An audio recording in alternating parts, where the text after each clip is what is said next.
Hi, my name is Bill. This is my Hero System video. So this video is going to be a TLDR of like the whole system, and I'll do some more in-depth videos later. So Hero System is character point based, so there's no levels, you just apply stuff. That means your GM gives you character points and then you buy skills and stuff with them instead of being given a template or set stuff that you necessarily get. So it's setting agnostic, which means it can be in any setting. It can be like future Star Wars or Star Trek, or I guess technically Star Wars is past. Or it can be modern fantasy, or fantasy, medieval fantasy.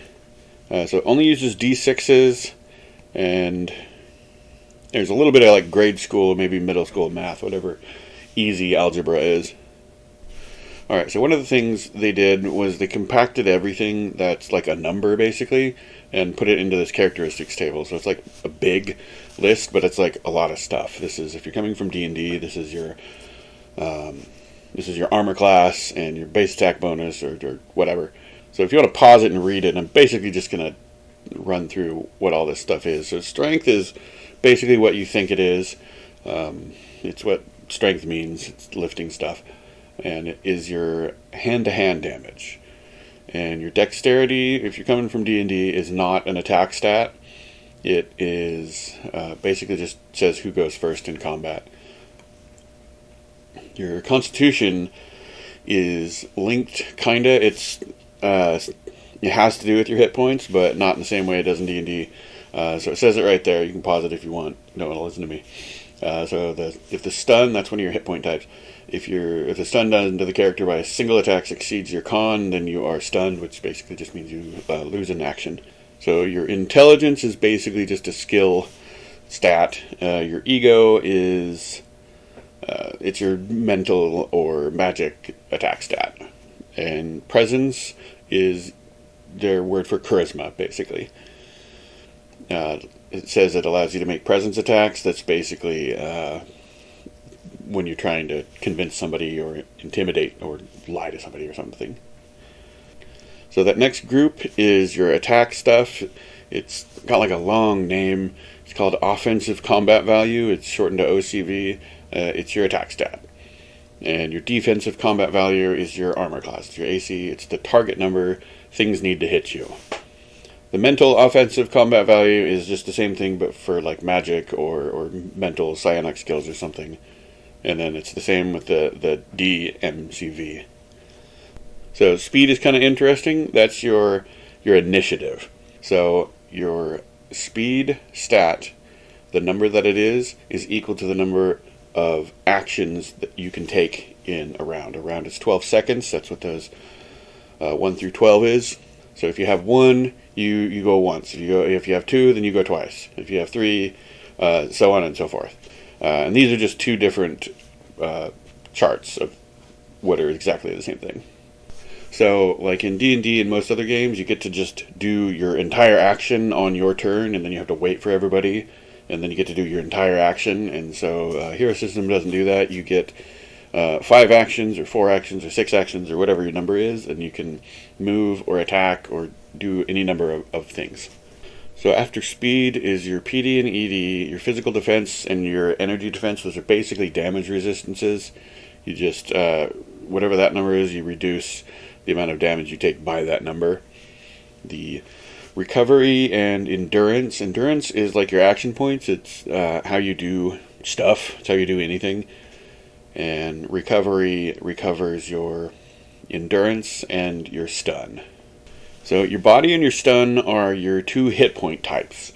Your body is your lethal hit points. If you get to 0, you're knocked out, and then if you get to negative your body, you die. And stun, you're just unconscious. Okay, here's a list of the skills. They're they're just things you can do. If you've ever played a TTRPG, then they're skills.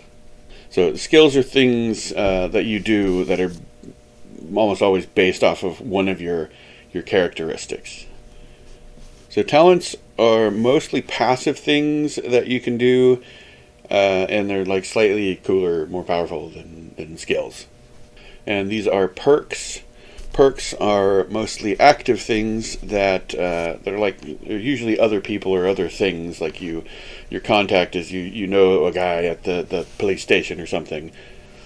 And followers and vehicles and bases are like really cool because you can kind of make like a second character. So complications are basically like negative versions of talents and perks, and some of them will be like mandatory. It'll be mandatory that you take a certain amount of them, and you can get, if your GM allows, you can get some extra character points if you take even more. So you can pause here and read if you want, but like accidental change, that'll be like a werewolf on the full moon, or when the Hulk gets angry or something. Like dependent NPC is like your grandmother or something who keeps getting like kidnapped, and then there's hunted, which means somebody's hunting you, and rivalry is basically like hunted but light. They don't necessarily want to kill you. Powers are like all of your attacks and your movements. It's everything you can do that like they didn't think was weak enough to be like a skill or something. So like your density increase there, or like if you want to be a mage, you can cast darkness or something. You can pull up barriers like Violet Par. Not all of these things are going to be intuitively named. Clairsentience, it is going to be what it says it is. Okay, one of the examples here, like right here, this is like basically like a camera. That's, if you want to make it doesn't have to be magical, so it's just like a mechanical camera. That's your CCTV system here, and that's built with the Clairsentience power. So yeah, there's like invisibility and attacks, and there's flight, and then there's a whole bunch of mental powers and stuff. Running, swimming, telepathy. That's all the like cool superhero power stuff, but it's also like a lot of other mundane stuff. Frameworks are just a list of skills that are not necessarily similar, but they're themed. Like if you're going to make Iron Man, his whole Iron Man suit would be probably built into just one framework. He can like fly with it, but he can also like do a whole ton of different things that if you bought them like individually, they'd be crazy expensive. But if you don't use them all at the same time, then you just put them in a framework, because you can only do like one thing at a time basically. So frameworks are like slightly restricted things, and they make it a lot cheaper. So, all right, that was the video. I guess that wasn't too long. So the next video is going to be about the characteristics, although I'm pretty sure I went over them well enough, but I don't know. We'll see. Then I'll do videos about everything. I think although each power deserves its own video, and then frameworks definitely are going to need a video. Character creation, building the powers is definitely going to need its own video. So, alright, okay, bye.